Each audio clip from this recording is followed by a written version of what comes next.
यही प्रॉब्लम है आप टिपिकल इंडियन हाउसवाइफ्स की। जरा सा मुस्कुरा के बात कर लो तो आप सर पे चढ़ के नाचने लगते हो। एक उंगली पकड़ा तो झट से पूरा हाथ पकड़ लेते हो। और ये शादी वादी के ड्रामे की बात आपके दिमाग में आई भी कैसे? अरे अगर अपनी इज्जत का ख्याल नहीं है, कम से कम मेरे स्टेटस का तो सोचा होता।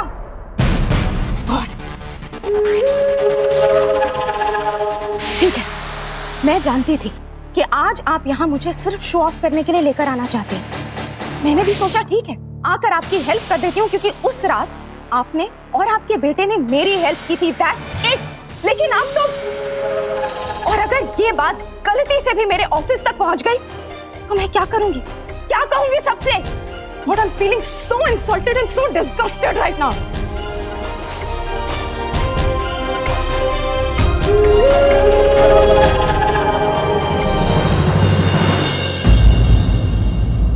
चुप क्यों खड़ी हैं बाप?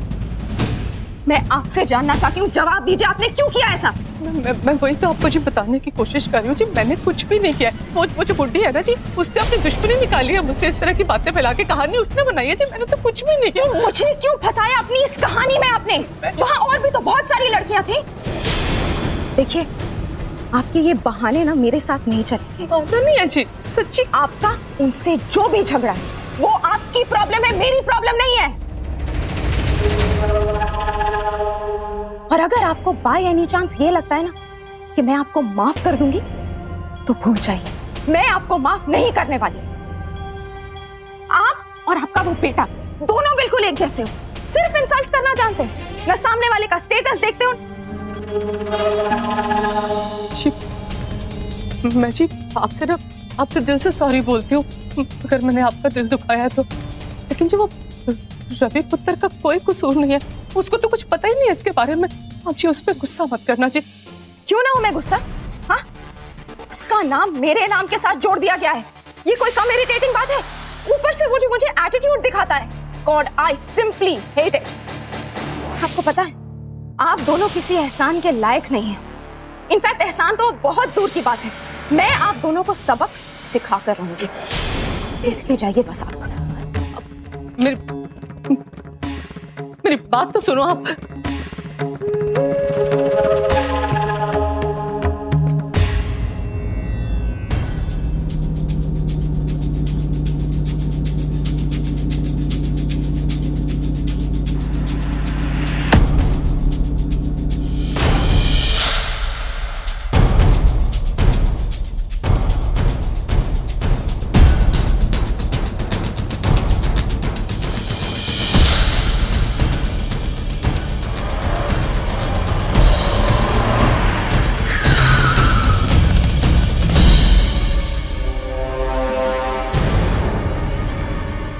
तुमने गाड़ी क्यों रोकी?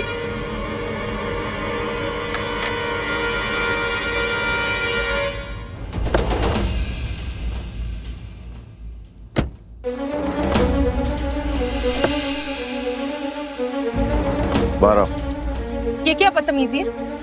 गाड़ी क्यों रोकी तुमने? सुनो, मैं साकेत जी की कोई मामूली गेस्ट या दूर की रिश्तेदार नहीं हूँ, समझा तुमने? अगर उन्हें पता चला ना कि तुमने मेरे साथ कोई बदसलूकी की है तो ड्रॉप तो जाएगी तुम्हारी, ऊपर से बहुत मार भी पड़ेगी। गाड़ी में बैठो। सुनो तुमका,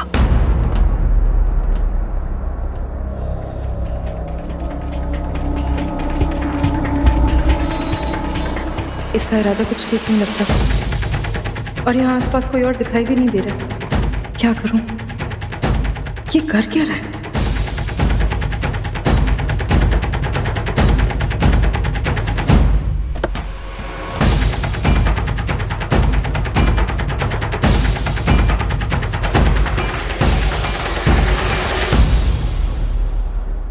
सुनो, तुम गाड़ी में बैठो और अभी मुझे छोड़कर आओ, बहुत लेट हो गई है।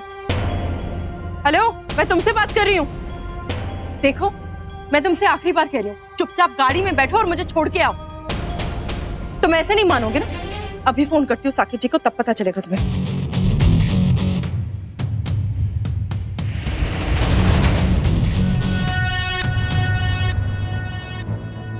यही तो मुझे मालूम करना है कि तुम्हारा और साकेत का रिश्ता क्या है।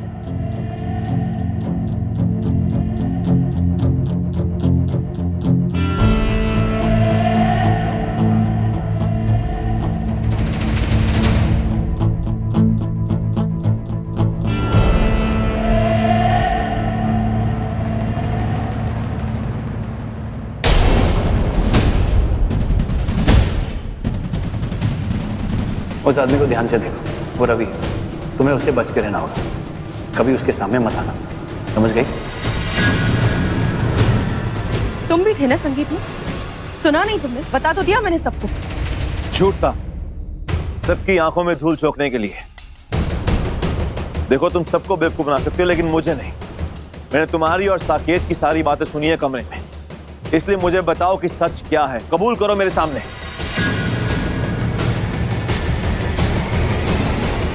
मुझे तुम्हारे किसी भी सवाल का जवाब देने की जरूरत नहीं है, और जब तुमने सब कुछ सुन ही लिया है तो मुझसे क्यों पूछो? तुम्हें तो सब कुछ पता ही है। इसी बात की तो परेशानी है कि मैं पूरी बात सुन ही नहीं पाया। कोई आ गया था, छुपना पड़ा मुझे। तो प्लीज मुझे बताओ कि सच क्या है, क्यों तुमने साकेत का साथ दिया? देखो मैं अच्छी तरह जानता हूं कि तुम साकेत की कजन नहीं हो, बात कुछ हो रहा है और बहुत सीरियस बात है, वरना तुम साकेत पर इतना गुस्सा नहीं करती। प्लीज बताओ मुझे वो बात क्या है, प्लीज। ठीक है, मैं तुम्हें फोर्स नहीं करूंगा, लेकिन इस तरह खामोश रहकर तुम अपने पैर पर खुद कुल्हाड़ी मार। मैं तो यहाँ पर ये सोचकर आया था कि मैं एक लड़के की जिंदगी बर्बाद होने से बचा लूंगा, लेकिन मैं गलत था। तुम्हें अच्छी तरह मालूम है कि साकेत किस टाइप का आदमी है, फिर भी तुमने झूठ बोलकर उसका साथ दिया। क्यों? देखो मैं नहीं जानता तुमने ऐसा क्यों किया है, लेकिन एक बात कहूंगा कि तुम ऐसा करके बहुत बड़ी गलती कर रही हो। इस तरह तुम 2 जिंदगियां खराब कर रही हो, 2 जिंदगियां।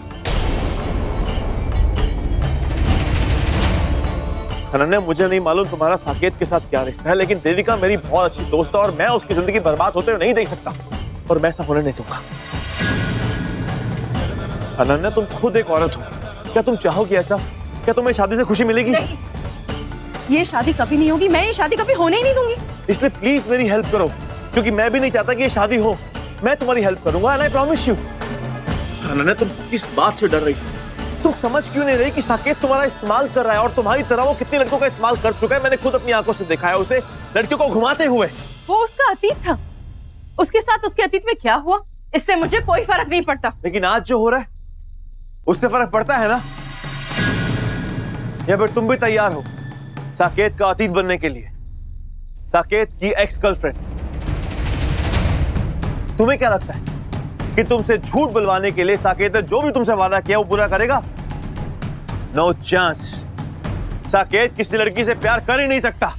अरे वो तो लड़कियों के साथ खिलवाड़ करता है, खिलौना बनाकर खेलता है उनके साथ, और जब मन बहल जाता है तो उठाकर बाहर फेंक देता है। मैं साकेत को अच्छी तरह जानता हूं, इसलिए बोल रहा हूं कि साकेत पर विश्वास मत करो, वो विश्वास के लायक नहीं है। वो तुम्हारे विश्वास का फायदा उठाकर तुम्हें भी ठोकर मार देगा एक दिन, यकीन मानो मेरी बात का। नहीं, साकेत मुझे नहीं ठुकरा सकता, वो इतना बड़ा रिस्क ले ही नहीं सकता। अनन्या यही तो खासियत है उसकी, वो प्यार से झूठे वादे कर बहला फुसलाकर लड़कियों का विश्वास जीत लेता है, और फिर लड़कियां उसका विश्वास करके वही करती है जो साकेत चाहता है, और तुम भी वही कर रही हो। कुछ ही दिनों में देविका और साकेत की शादी हो जाएगी, फिर क्या करोगी? साकेत पर देविका को हासिल करने की जिद चढ़ी हुई है, जुनून सवार है उसके ऊपर। वो शादी करके देविका को पत्नी के सारे हक देगा। आज तुम उसकी हेल्प कर रही हो, उसका साथ दे रही हो, लेकिन कल शादी के बाद वो तुमको ठुकरा देगा, मेरी बात का यकीन करो। नहीं, साकेत मुझे कभी अलग नहीं करेगा अपने आप से।